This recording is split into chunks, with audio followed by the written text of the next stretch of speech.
Hola, señor y señoritas.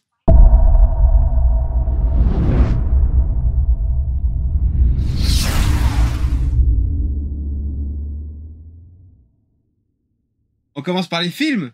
Ouais. Ah, bah, je pense dans l'ordre chronologique, celui-là, on va se le garder Donc, pour la la fin. Maleta d'abord. La Maletache. La Maleta, donc je pense qu'on va... Oui, on va faire vite. Ça va pas vrai traîner. dire. Donc, bien sûr, le Gonzo et Raven Show, c'est aussi des débris films. Et là, on a été voir 3 films. Et ma foi, pour le moment, franchement, moi, mes dernières séances au cinéma, même Man, non, Spider-Man était bien. Il était bien, mais voilà, tu vois, je reste un peu sur ma faim. La Maleta, mais avant de parler de la Maleta, il va falloir qu'on vous dise, et qu'il vous dise surtout qui réalise et qui actorise tout ça. C'est ça.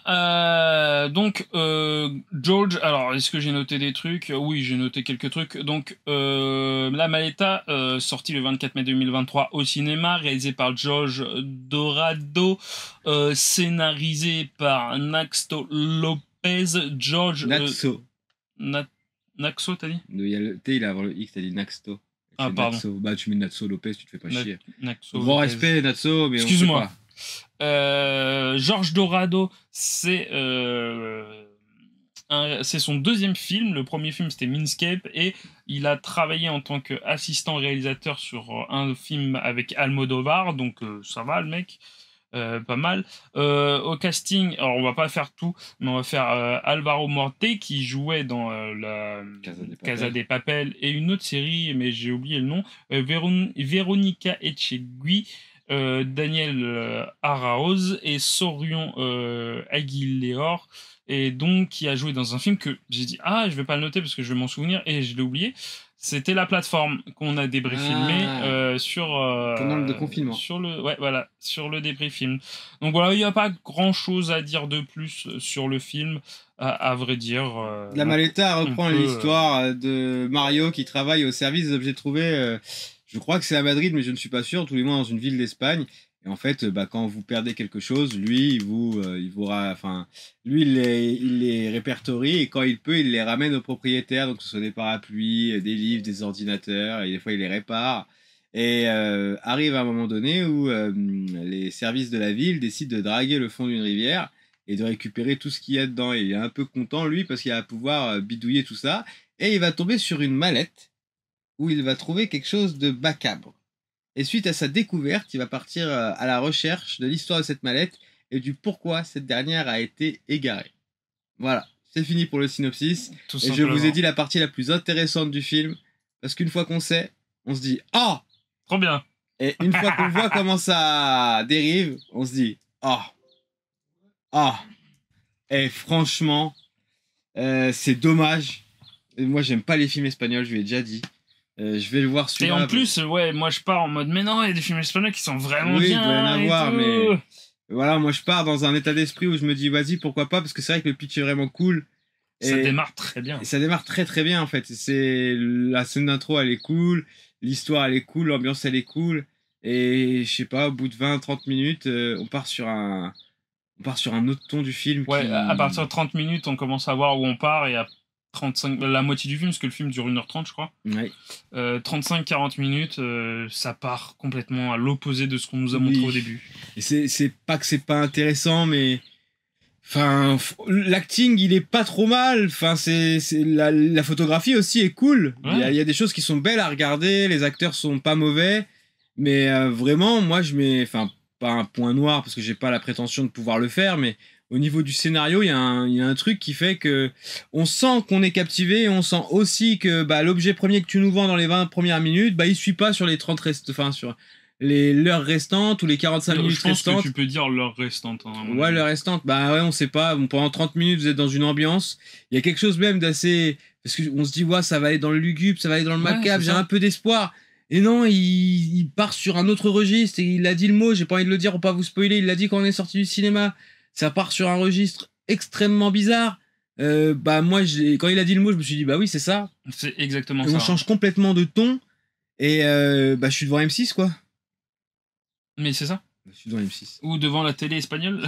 Devant la télé espagnole, voilà. Et c'est même pas pour dire que c'est pas bien, mais c'est pas si je regarde pas la télé espagnole, il y a une raison, c'est que j'aime pas ça. Après, bon, bah peut-être que ce film-là trouvera des clients là-dedans, mais Il a été très mal reçu. malheureusement, donc, et je pense pour les mêmes trucs, parce que vraiment, il part comme on voit là, où cette fliquette-là, qui apporte cette boîte verte-là, et ça part en espèce de thriller, comme il a dit, macabre. On se fait putain, intéressant. Quand il ouvre la mallette, on voit ce qu'il y a dedans, on fait waouh!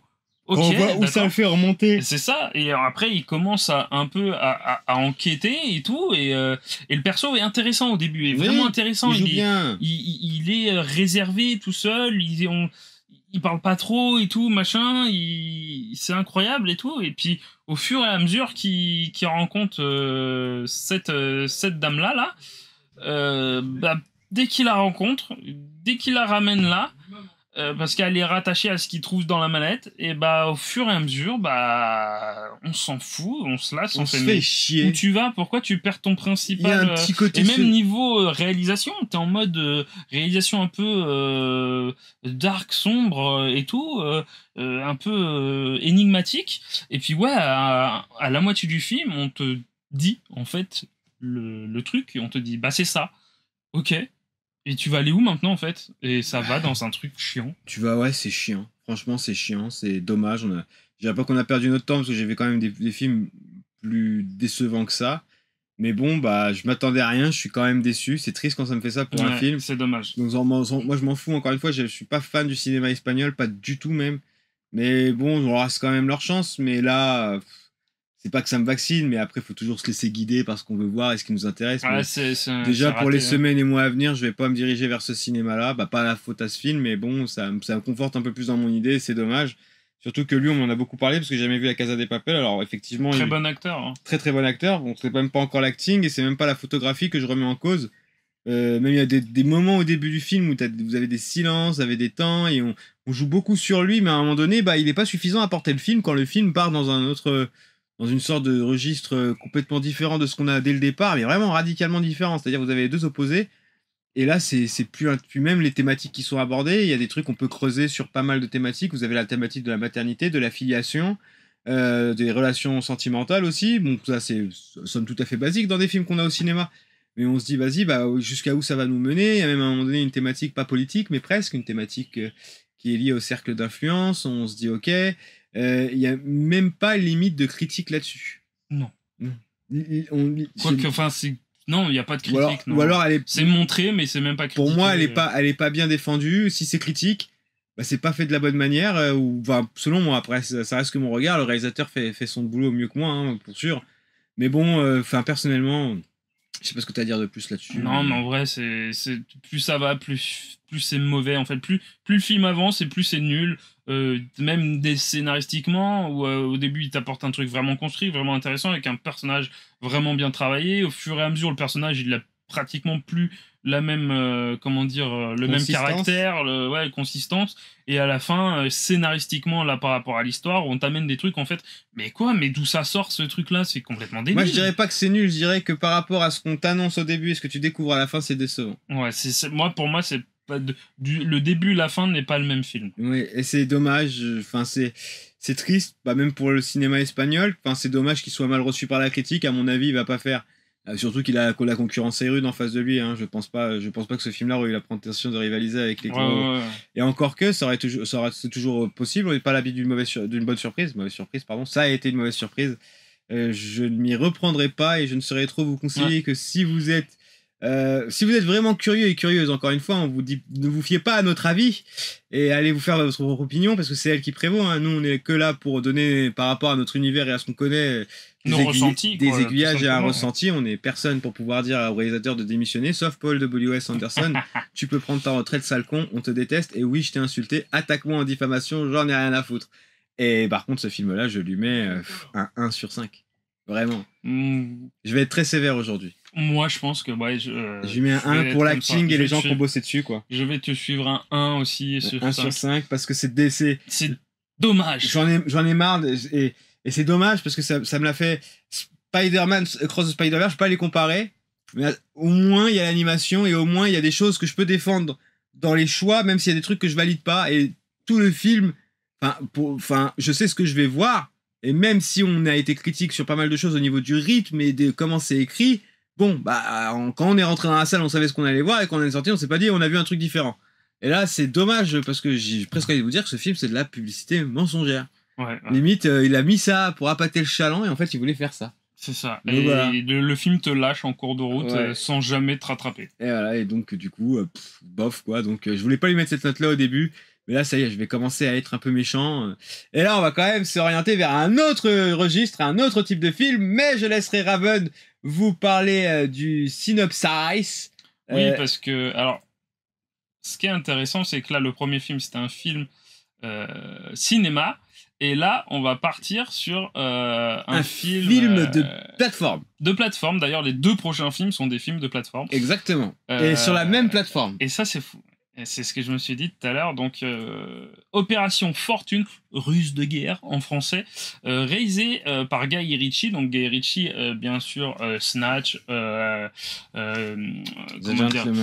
Gentleman, Rock'n'Rolla, Aladdin, bien sûr, il faut le noter, Le Roi Arthur, et dernièrement The Gentleman qu'on a débriefé. Il y avait le même nom avec le Jason Statham, un homme en colère. Un homme en colère, putain, oui. D'ailleurs, qu'on avait débriefé, qu'on avait vu au cinéma. Je voulais en parler. The Gentleman qu'on a débriefé aussi. Les deux derniers avant celui-là de Guy Ritchie, on les a débriefés. Ouais. Et scénarisé donc par Guy Ritchie et par ces deux-là, donc Ivan Atkinson et Maun Davis, qui en fait sont 2 scénaristes qui le suivent depuis Un homme en colère et The Gentleman, qui étaient deux sur les films.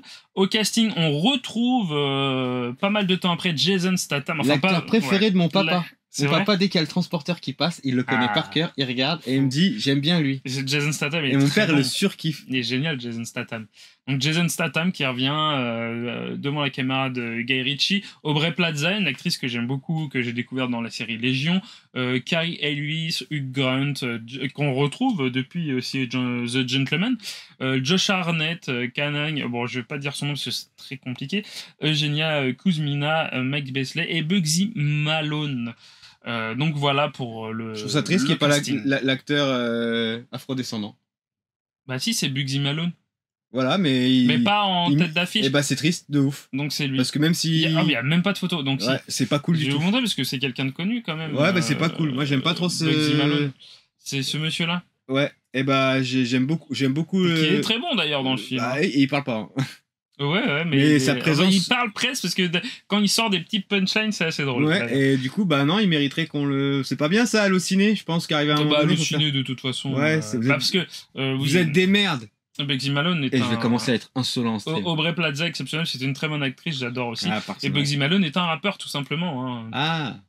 Non, ce n'est pas ce film-là. Ce n'est plus ce film-là. C'est celui-là, voilà. Tu as fini pour le casting ? Oui, c'est bon. Opération Fortune raconte l'histoire du gouvernement britannique. C'est ça, ouais. Qui fait appel au service d'une sorte d'homme à tout faire qui a une équipe de mercenaires. Moi, je dirais même une sorte de James Bond, en vrai. Oui, un James Bond un peu insolent, quoi. Oui. Un homme à tout faire qui a un budget avec une équipe de mercenaires qui rétribue. Et il s'avère que quelque chose a été volé dans un laboratoire. Et on ne sait pas ce que c'est, mais on sait que ça vaut très cher sur le marché noir. Et cette équipe est censée identifier les acheteurs et faire en sorte que la transaction ne se fasse pas. C'est un film d'action où on retrouvera bien sûr Jason Statham en tête du commando de mercenaires qui sera là pour faire en sorte de mener leur opération à bien. Oui, vous l'auriez compris, c'est un film mêlant un peu suspense, action et baston. Parce qu'il y a quand même Jason Statham. Ouais. Qui, à l'époque, quand il avait démarré avec Guy Ritchie, n'était pas une star d'action et qui l'est devenu après. Donc, il l'a aussi un peu dirigé dans un homme en colère, où il l'a repris des années après et là, il commençait à faire des points. Mais là, vraiment, c'est en mode baston et en mode espionnage aussi, James Bond. Oui. Et on voit que le type veut réaliser un James Bond parce qu'il a ce film-là, mais il avait aussi un autre film, Code Uncle, avec Superman, Mark Hamill. Non, pas Mark. Henry Cavill. N'importe quoi. Code Uncle aussi, qui était un truc d'espionnage aussi un peu à la James Bond, quoi. Et c'est un film, honnêtement. Alors, moi, je préfère, pour le moment, parce que Un homme en colère, je sais plus, mais The Gentleman, j'avais beaucoup aimé. C'était très bien. Et je trouve que Un homme en colère, je sais pas si on avait été déçus. on était un petit peu. Et ça... surtout que je crois qu'un homme en colère, on avait vu le, parce que c'est un remake d'un film français, on avait vu le film. On avait vu le film français au pif. Ouais, au pif. Ouais. Voilà. Donc ça reste dans la même veine qu'un homme en colère. Alors déjà, il faut savoir que l'actrice Audrey Plaza, c'est ça? Aubrey Plaza. Aubrey Plaza, et elle est incroyable. Elle est géniale. Elle est incroyable. Elle a un rôle. Elle est sarcastique, intelligente, et elle joue très bien. Alors je pense que même elle joue l'américaine. Les expressions de son visage sont, c'est une très bonne actrice. Et comment il s'appelle le rappeur? C'est Gigi dans le. Gigi, ouais. Gigi, pareil, c'est-à-dire que. J'ai pas de photo de lui d'ailleurs. C'est d'ailleurs, vous avez Jason Statham qui est un peu on va dire l'employé du mois, celui qu'il faut à tout prix avoir dans son équipe. Et Gigi et Aubrey sont là pour l'épauler, pour compléter en fait les compétences qu'il n'aurait pas. Donc Aubrey, c'est une génie de l'informatique. Et Gigi, un génie de l'armement, qui parle pas beaucoup, mais qui se veut efficace dans son boulot. Ouais, en fait, il est pas. Ouais, ce qu'il dit, c'est que. Il parle pas beaucoup, il est pas très amical, mais par contre, quand il y a une fusillade, il faut l'avoir près de soi. Voilà, donc il s'avère efficace. Donc le trio est pas mal trouvé. Lui, donc Josh Hartnett. Elle n'est pas dans l'équipe, je vais pas vous dire qui il est. Il n'est pas dans l'équipe au départ, il l'intégrera malgré lui. Malgré lui, il intégrera l'équipe. Pour pouvoir... d'ailleurs, il y a même une partie qui a été tournée en France. Ouais. Pour pouvoir glaner des informations et savoir. Hugh Grant a aussi un rôle bien particulier. Et je trouvais que ça manquait de baston. De ouf. Ouais, parce que c'est plus... C'est sporadique. C'est plus espionnage que action. Hein, ouais, mais même les scènes de suspense ne fonctionnent pas. Pour moi, en tous les cas, ça n'a pas du tout fonctionné. Et que c'est ça qui est dommage, c'est qu'il y a des choses qui sont mises en place. Je trouve que Gigi, d'ailleurs, il est pas assez exploité. On te le met, il sert 2-3 fois, mais c'est tout. En fait, le truc, c'est que scénaristiquement, ça ressemble à un film de Guy Ritchie, mais par rapport à la réalisation, au rythme du film, alors je parle pas des acteurs, les acteurs ont l'air de s'amuser, Jason Statham, mais même Hugh Grant, hein. Ouais, tous les acteurs, franchement, ont l'air de s'amuser, ils jouent plutôt bien, mais par rapport à la réalisation, le montage et au rythme, ça ressemble pas du tout à un film de Guy Ritchie, quoi. Ok, d'accord. Je suis pas assez familier du film du travail de Guy Ritchie, mais bon, moi je suis pas trop, enfin quand même un peu déçu parce que celui-là, on a mis du temps à le regarder parce qu'on a quand même écrémé pas mal de films à voir. On a écrémé, il y a encore d'autres films qu'on a parce qu'on a un autre GRS dans 2 semaines, donc on a encore beaucoup de films à voir. Et pareil, encore une fois, moi je suis honnêtement déçu de mes dernières semaines, que ce soit vis-à-vis des plateformes ou vis-à-vis du cinéma, parce que alors c'est peut-être le creux de la vague ou je sais pas, je suis pas en dépression, pourtant tout va très bien, mais non, mais c'est, je pense, des trucs parce que en fait ce film-là n'est pas sorti sur la plateforme Amazon Prime aux États-Unis, il est sorti au cinéma et ça a fait un beat, ça n'a pas fonctionné. Et en fait il est sorti sur Prime Vidéo chez nous. Ah, Zikti, t'en as trop pris, voilà, drogue-toi, c'est très bien, et avec les beats que tu nous drogues, on va se donner les beats dans nos bras. On va sniffer des beats. Merci Tizik, tu déchires. Ben voilà quoi, un film. Mi-figue, mi-raisin, j'ai envie de dire. Ouais, il lui manque vraiment pas grand chose pour être intéressant, et c'est dommage. Et encore, ce serait son premier film que je serais indulgent. Mais quand on connaît The Gentleman, même si Un homme au colère était décevant, on lui laisse toujours. Parce que le roi Arthur était pas terrible non plus. Hein, donc, il y en a, j'ai découvert qu'il y en a qui le kiffent. Oui, mais moi je peux comprendre pourquoi il le kiffe. Parce que quand tu m'as emmené, je me rappelle que moi j'étais pas content, mais pas déçu. Et toi, t'étais complètement déçu. Il faut savoir que je n'ai pas vu Snatch. J'ai pas vu. Rock'n'Rolla, j'ai pas vu. Revolver aussi. Hein. Revolver, je n'ai pas vu. Arnaque, crime et botanique. Je n'ai pas vu. Ces 4-là les meilleurs films. Quoi. Voilà, ces 4-là qui sont apparemment les films majeurs de Guy Ritchie, je les ai pas vus. Donc moi, vraiment, mon premier très bon film de Guy Ritchie, c'était The Gentleman avec Matthew... s'y rapproche. The Gentleman s'y rapproche. Il y avait quand même Colin Farrell, Matthew McConaughey, donc il y avait un casting plus. Alors je dis pas que là le casting n'est pas plus, mais je trouve, on va pas jusqu'au bout des choses et c'est dommage. Alors est-ce qu'il y avait un problème de... Alors tu m'as dit qu'il est sorti au cinéma, donc c'était pas un problème de budget. Non. Donc je pense que le film... après derrière t'as Guy Ritchie quand même qui arrive avec une palette de stars assez conséquente. Donc, ouais, pour moi c'est un manque d'ambition. Pas The Gentleman, c'est clair, mais il y a pas mal de stars dedans. Je pense que ils ont écrit The Gentleman, après ils ont fait Un homme en colère. Je dirais pour ma part, selon ma propre opinion, parce que je suis pas Guy Ritchie, je suis pas les acteurs non plus, de mon point de vue de spectateur, ça manque d'ambition, clairement. Ce qui est bizarre, Putain, c'est des que termes savants, connaissant c'est Guy ça. Ritchie, justement, l'ambition y est. Puis, comme t'as dit, on a vu Gentleman dedans, même si c'était paresseux dans le début, il y avait comme on l'avait dit, on l'avait débris filmé, si vous voulez, il y a la VOD sur notre chaîne YouTube. Eh oui. Et on fait de la promo. Et on l'avait dit que c'était un peu paresseux, mais que ça s'auto-citait. Il s'auto-citait par rapport à son cinéma, et c'était intéressant et marrant, parce que c'était en mode, il est parti faire Aladdin, un Disney que je n'ai pas vu parce que j'en avais rien à foutre, et puis qu'apparemment qui était pas terrible. Il a fait Le Roi Arthur que j'ai vu, que j'avais été extrêmement déçu, et c'est là, en fait, ces deux films, on avait pu Guy Ritchie, même dans Un homme en colère, c'était moyen Guy Ritchie. Il était revenu avec Gentleman, où là on avait récupéré et que le public s'attendait à retrouver du Guy Ritchie, et même lui savait que le public l'attendait, il jouait avec ça dans le film, que c'était très intéressant. Et là il revient avec Opération Fortune, qui à premier abord, comment on dit ? Au premier abord. Au premier abord, ressemble un peu à The Gentleman, qui au final n'est pas du tout The Gentleman, et n'est pour moi pas un film de Guy Ritchie, à vrai dire.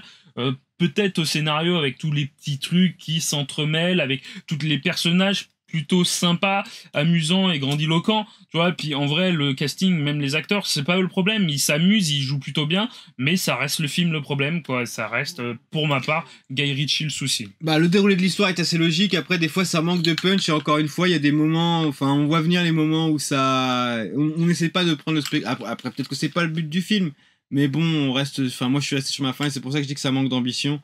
C'est que, ok, je sais quel produit je vais voir quand je regarde Guy Ritchie, Jason Statham, je lis le synopsis, je dis ok, mais en fait c'est comme si t'as un élève qui te fait toujours du très bon travail, et donc tu t'attends toujours à... moi j'ai pas vu les films qu'il a cités auparavant, mais sur Gentleman qui a été le premier de Guy Ritchie que j'ai vu, moi j'ai ça comme référence, et du coup, et Le Roi Arthur.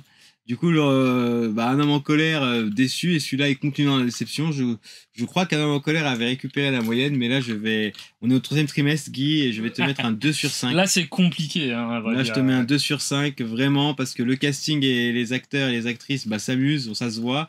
Les décors, c'est sympa, les endroits où Ouais, par contre, il y a des vrais décors, parce qu'ils vont dans plusieurs villes.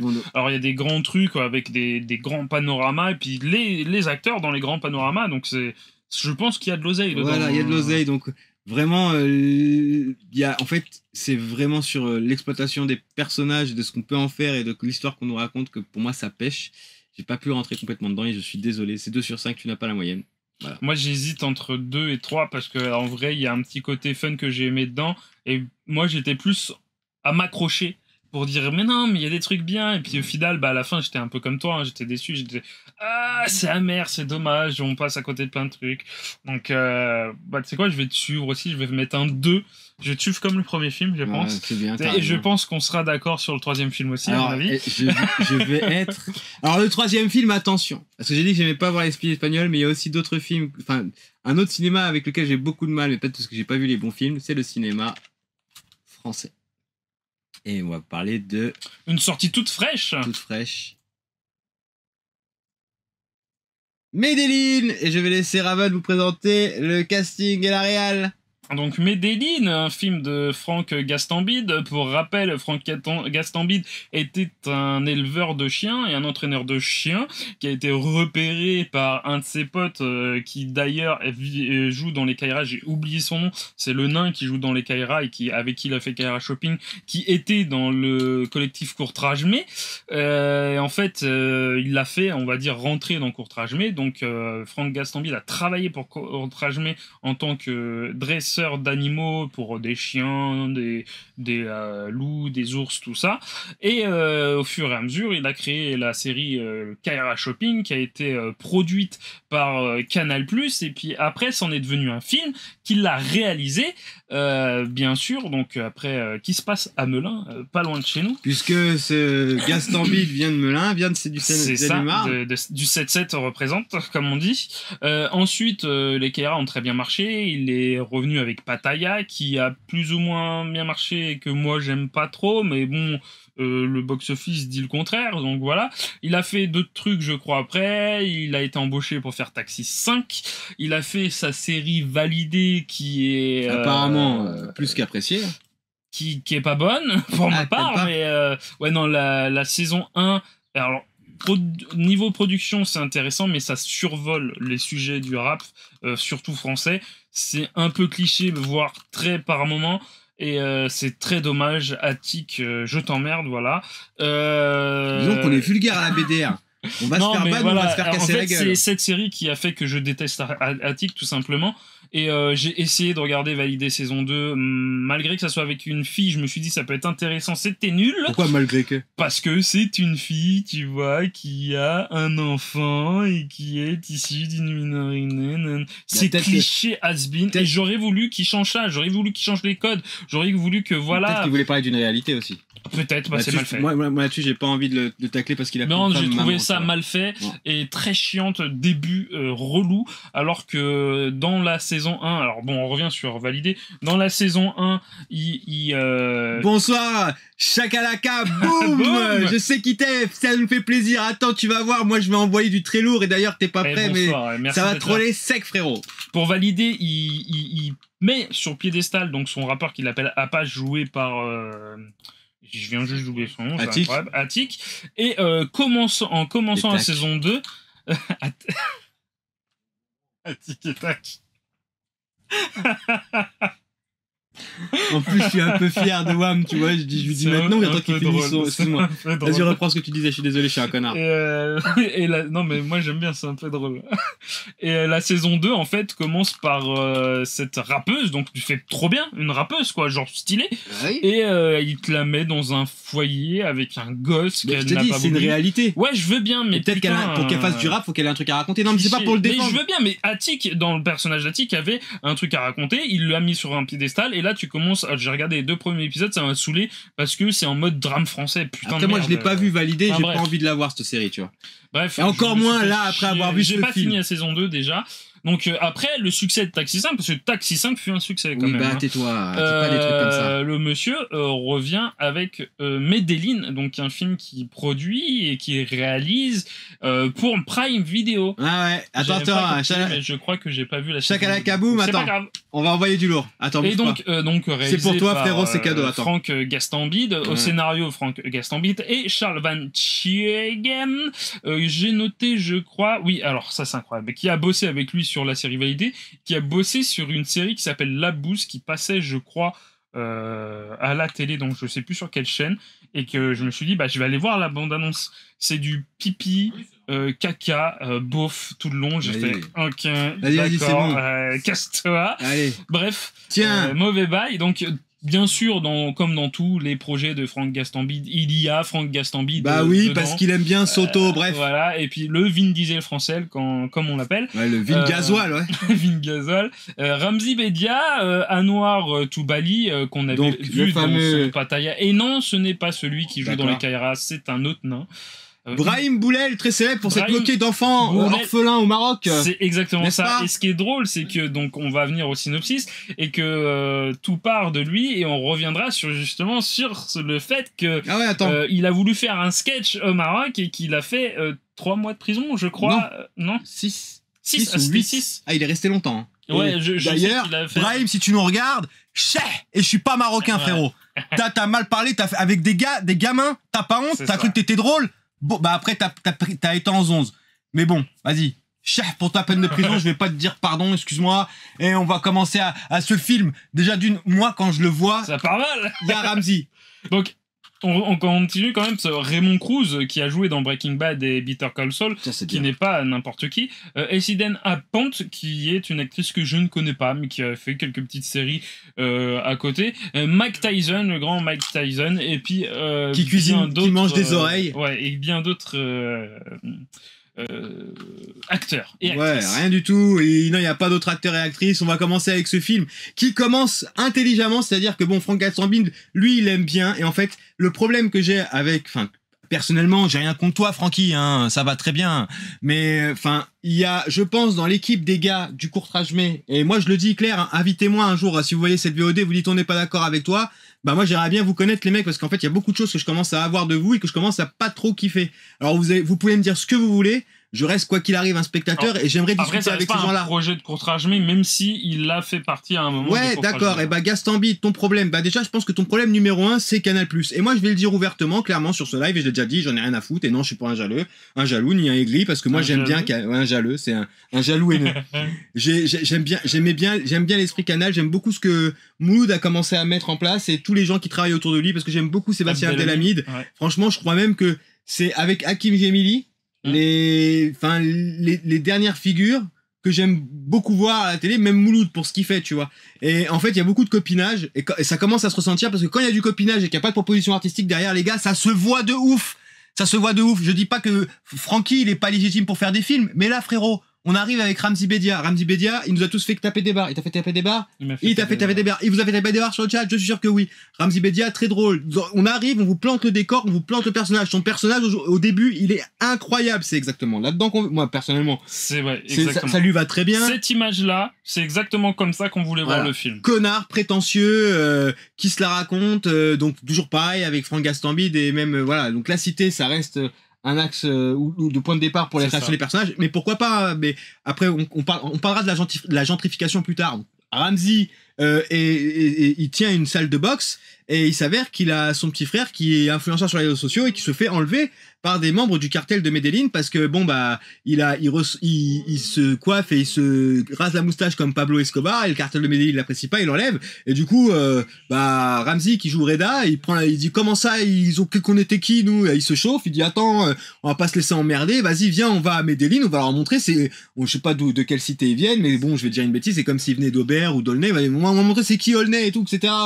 Les mecs se chauffent et finalement personne ne vient si ce n'est son pote Franck Gastambide qui est son pote d'enfance et l'acteur atteint de nénisme je crois, je sais plus comment il s'appelle, je suis désolé pour toi frérot. J'ai oublié son nom mais c'est... Alors c'est Anwar voilà. Toubali et Chafix. Qui joue Chafix et Stan joué par Franck Gastambide. Voilà. Ok, donc les 5-10 premières minutes du film c'est très cool parce que du coup il y a Ramzi qui est dans son personnage, c'est n'importe quoi, ça part en steak direct, c'est tout en plus... Franck pour Francky, je vais l'appeler Francky, j'en ai rien à foutre. Pour pouvoir équilibrer un peu l'extravagance de Ramzi, bah lui il joue vraiment le mec timide, un peu peureux, pas très confiant en lui. Et donc voilà, l'histoire elle est lancée, vous avez le synopsis. Et alors, donc vous avez exactement 10 minutes quand le film commence, voire allez un quart d'heure où on est dans cette ambiance un peu what the fuck. Je vais même pousser à 20 minutes jusqu'à l'épisode de la mer pour pas dévoiler ce qui se passe. Tu vois. Et à partir de là, c'est claquer du fion vénère. C'est claquer contre une bougie de R5. C'est nul. J'ai pas honte de le dire. Là, jugement de valeur. J'en ai rien à foutre. J'en ai rien à foutre parce que j'en ai marre qu'on me prenne pour un con quand je regarde un film. La Maleta l'a fait et La Maleta c'est un film espagnol et je suis pas trop coutumier du film espagnol. Mais là, avec l'équipe de Canal, vraiment, et surtout avec Franck Gastambide, encore une fois, qui aime bien se montrer avec ses potes parce qu'ils aiment bien montrer leur relationnel et c'est cool les gars que vous faites des trucs entre potes. Mais à un moment donné, la proposition artistique, elle est où? Tu vas jusqu'à où dans tes idées? Bah moi perso frérot, tu m'as niqué 1h40 de mon temps. Tu m'as mis Mike Tyson, c'est très drôle, il a dû te coûter très cher parce que Mike Tyson, bah il est juste là pour être là et pour qu'on ait Mike Tyson à l'écran. C'est rigolo, c'est ton kiff de gamin que tu t'es fait. OK, c'est cool. Et sinon tu racontes quoi? Eh bah c'est pareil frérot. On se voit en bout de la cité, wesh ça dit quoi? Et bah toi tu réponds, ça dit rien. Et j'ai envie de te dire, tu t'appelles Franck Gastambide, bah dans ton nom il y a ce que ton film il est, un bide frérot. Tu me vénères. J'étais avec lui, je me suis dit je vais me chauffer, j'ai même eu un fou rire au début et pour me faire fou. Mais oui gros, mais je te le dis frérot, j'ai eu un fou rire au début. Au début, j'ai eu un fou rire, un sincère. Je me dis putain Francky, non Francky, tu te fous de la gueule du monde, t'es un mytho. Tu m'as menti avec ce film. T'es qui? T'es rien, rends-moi mes 20 balles.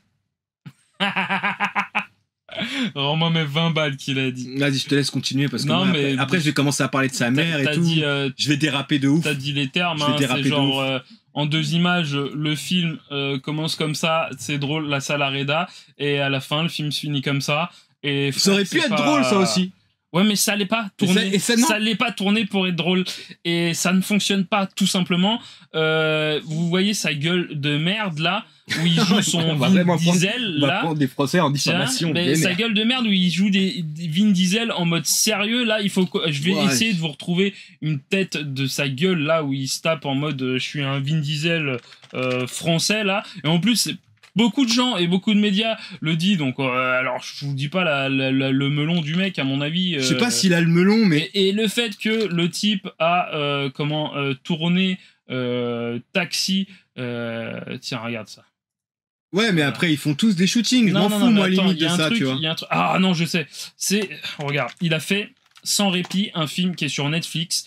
Regarde. Ah oui. Ah là, par contre, là, oui. Et en fait, Sans répit, c'est un film adapté d'un. Où ils ont pas dormi avant de le asiatique qui est incroyable. Pourquoi faire un remake de ce film-là avec Franck Castambide qui est zéro crédible, avec cette veste dégueulasse et ce col roulé. Cette tête-là que j'ai envie de taper.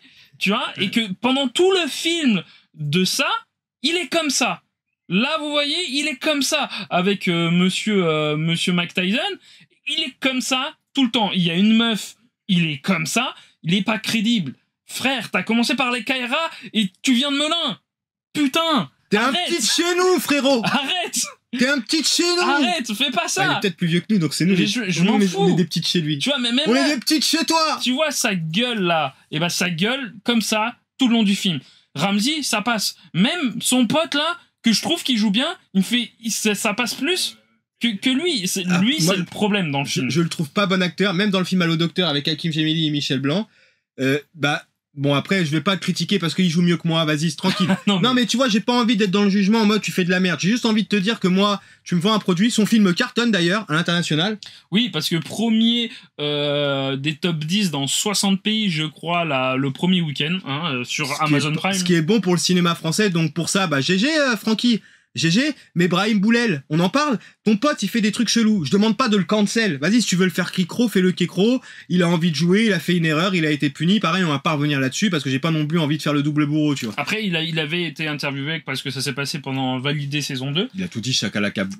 Oui, mais c'est exactement il a tout dit. C'est exactement ça. Il a été interviewé quand son pote, là, il a été arrêté au Maroc. Il a été interviewé, il a dit, il a fait une connerie. Malheureusement, il en subit les conséquences et je lui envoie de la force, tu vois. Donc, ils ont rien fait pour le récupérer et c'est normal parce que le type était en faute. Il a quand même été soutenu. Il avait pas à faire ça. Il a été soutenu clairement. Il a été puni par la justice marocaine.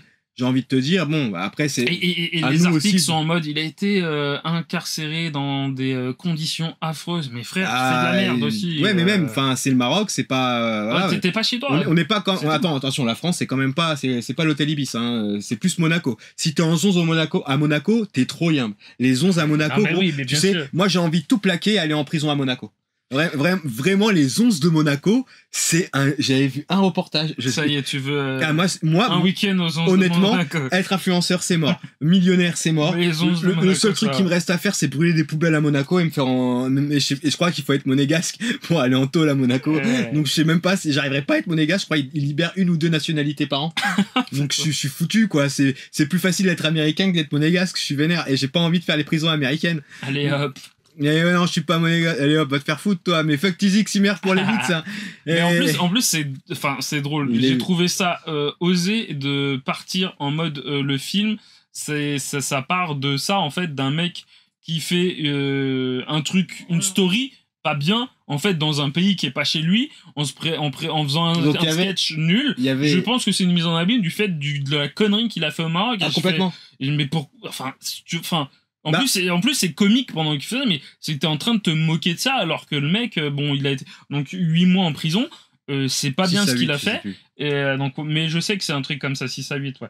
C'est pas bien ce qu'il a fait, mais tu tournes en dérision dans le prochain film que tu fais. Après, je sais pas. Alors, tu vois, pour le coup, là, je vais être un peu plus mesuré que toi. Moi, ça me dérange pas qu'il le fasse. Mais alors, faut que ce soit bien fait. Et là, c'est mal fait. En tous les cas, c'est mal amené. Et honnêtement, comme il a dit, il a un pseudo incroyable. Oui. Chakalaka Boom, ouais, ça doit être que du second degré. Vas-y, pars en vrille. T'as Ramzy Bedia. Moi, tu me donnes l'occasion de réaliser un film. Tu me lâches 50 millions pour faire un film. Tu me files Ramzy, Eric. Je te garantis que au scénario, ils font des trucs de ouf tout le film. Genre, ils partent en vrille. Ramzy est bon parce qu'il a joué dans un film qui s'appelle, si je me trompe pas, il faut que je le retrouve. C'est un film sérieux où genre il. Merci frérot. Je vais dire ton pseudo avec un crayon dans la bouche. Attends, hop. Non, je crois que c'est ce film-là. Non, c'est pas Les Immortels. Non, mais vas-y. Putain, j'ai oublié.